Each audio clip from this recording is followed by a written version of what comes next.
Mike Stubbsy, I call him a horn, know very, very little about Rainbow Six Siege. I know what I saw at E3, where there was the hostage situation. I think, was that at this year's E3 or was it, no, it was last year's. It was the one before, I think. Yeah. So where there was the hostage situation, and delightfully at all kind of like they've done it with Rainbow Six now, they've done it with The Division. I'm trying to remember what else they did it with, but basically the totally canned, very contrived multiplayer audio that Ubisoft do probably better than anyone. Just this kind of like, okay guy, go down that corner and you better guard that while we stay here. It's like, okay, yeah, and then somebody, whatever, they do something good and it's like, yeah, good job, man.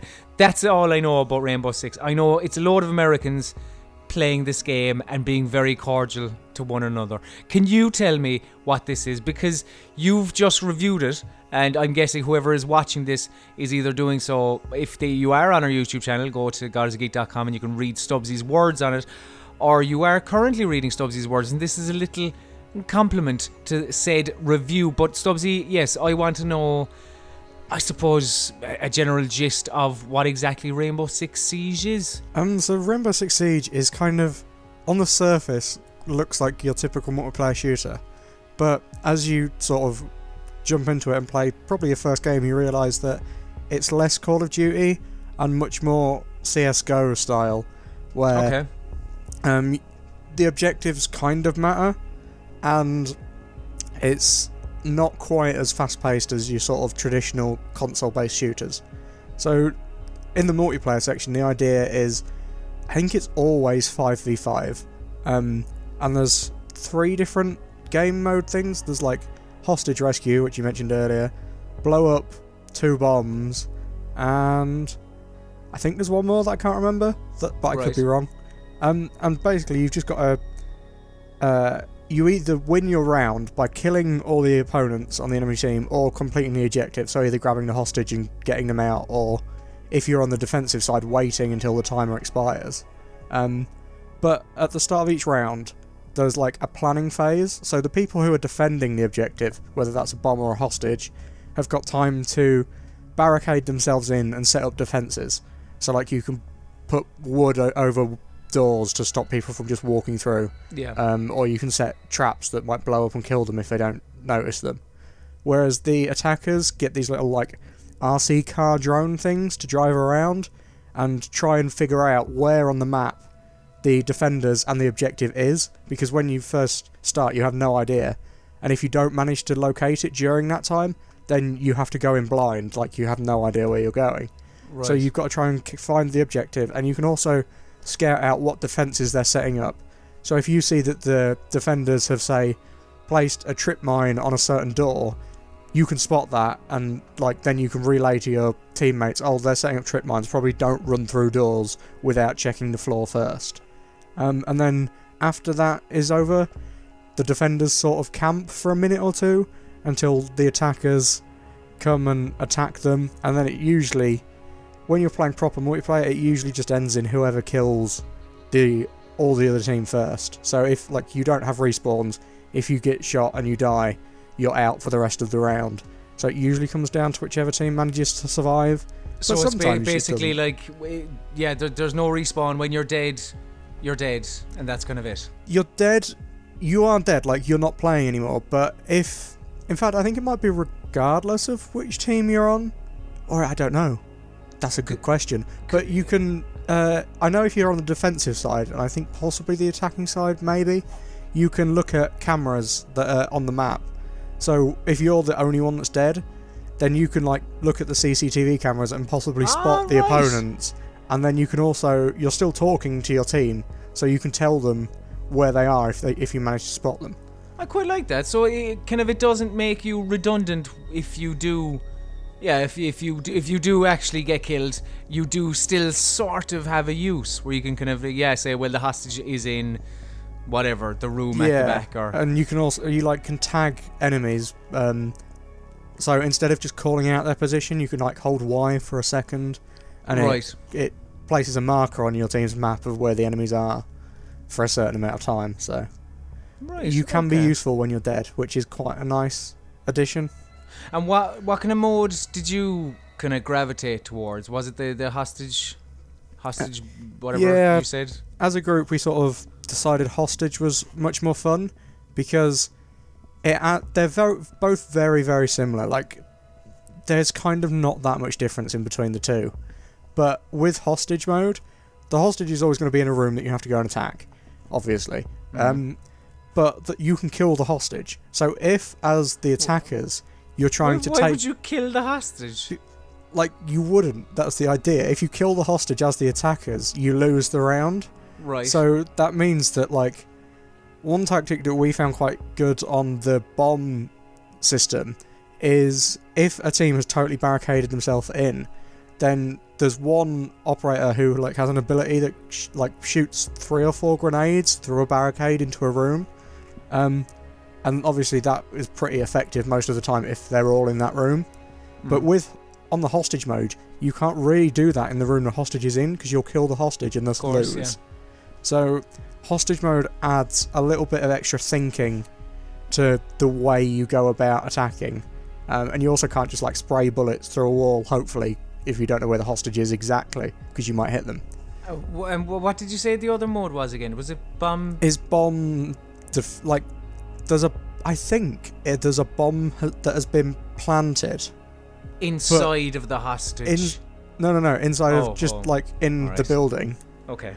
But I think as the attackers, you have to go in and plant a diffuser, and then if you manage to plant the diffuser, obviously that's when it basically turns into search and destroy from Call of Duty. Right. It's very similar, just flipped the other way. You're not trying to plant a bomb, you're trying to defuse a bomb. Right, okay. But you're explaining modes, and you're kind of, in terms of, I don't know, the enjoyment factor. Like, how did you find Rainbow Six? This is something I'm going to say with a caveat that currently I have played at an event with 5 other UK journalists on my team. And full disclosure alarm. I've had like 1 match in the public beta. Okay. So this is at time of recording as well. Yeah. So when you're playing with people you know, or like when I was playing with journalists and we were all playing, you play it properly, if that makes sense. So like you actually do come up with strategies, and there's no lone wolfing it when you're playing with people you're comfortable speaking to. You kind of all agree on a plan, or you agree, oh, you're going to go do this while we go do that, or we'll attack from one side, you attack from the other side. And when you're talking like that, it works really, really well. There's like not really another experience like it on consoles, at least. And it is good fun, especially when we all kind of said that while there is balance issues, I think attacking is kind of more fun because you get to try the crazy shit then. Like, that's where you can say, right, we're all going to go up to the roof, and then 3 of us are going to rappel down one side of a building, 2 of us are going to go down the other side, and then as we count down from 3, like, as soon as that countdown finishes, you throw, like, a breach charge on the thing, blow it up, and we both attack them from different sides. That works really well. In my single game of the open beta with randoms, nobody had a mic, and whilst there was kind of a little bit of coordination of, right, I'm going to follow you because I know that's going to be a good idea, because then I'm going to do the same thing as you and we're not going to get picked off one by one, it was nowhere near the same sort of thing as it was when you're actually communicating. So I definitely need to play some more over this weekend and when servers properly go live Monday. But right. To play devil's advocate to a certain degree, like, Rainbow Six has always been somewhat of a tactical shooter anyway, hasn't it? Like, it's not... Like, I mean, you said there, like, there's no kind of similar experience on consoles. And, like, I mean, myself, yourself, Calvin, and Adam recently played a bit of Zombies in Black Ops 3. And, like, Zombies is maybe not as much as Rainbow Six, but there is a certain element of kind of coordination and kind of tactics, because it's like, right, you go over there, you hit the switch to make the crane come around, I'll stay over here and, you know, beat up or shoot the zombies and things like that. Yeah, I see the comparison to zombies, and that is actually quite good. I didn't think of that. Do you kind of feel that that's a bit of a dampener on it, or? Yeah, like the problem that I have at the minute is that like people that I play games with are either people from our site or my Dota friends. And obviously my Dota friends are not going to be playing this. And so that would leave me with people from God is a Geek, and us trying to get a game together literally happens once a year. So the chances of me actually having friends to play with is very slim. Right, okay. So I feel like it's not going to have a longevity for me because I'm going to have no one to play with, which I think is going to be a case for quite a few people. Especially like if you've got a proper full-time 9-to-5 job, and everyone says that has a proper full-time 9-to-5 job that they don't really get a chance to play games with their friends anymore that much. And it's like, well, if that's the case, then you probably don't want to buy this, because I'm not going to say it's only going to be fun with friends, but you're going to get a lot more enjoyment when you play with friends than if you play solo. But then, like, what about the kids who are going to be playing Rainbow Six Siege? They'll be having a whale of a time, won't they? They shouldn't be buying it, because I'm fairly sure it's an 18. Is it? But, ooh, naughty kids. But like, yeah, if you do have friends to play with, and you know that you will be playing it with people, at least, like, even if there's just 3 of you on the same team, you can kind of force the other 2 randoms to do what you want. So, like, if you've got 2 friends that you know you can play games with, by all means, you'll have a ton of fun, if you like this sort of thing, that is. But if not, then I'm kind of still undecided on if I could recommend it to someone who knows they're not going to be able to play with friends. And that's something that's going to come with me playing quite a few matches with randoms. Yeah. But as we say, I suppose you're probably, will be going up with the review. The review is, I don't know when, Stubbsy. God only knows. Monday the 30th, I want to say, but I could be totally wrong. We'll see. We'll see what happens. Stubbsy, a pleasure as always, and thank you very much for watching.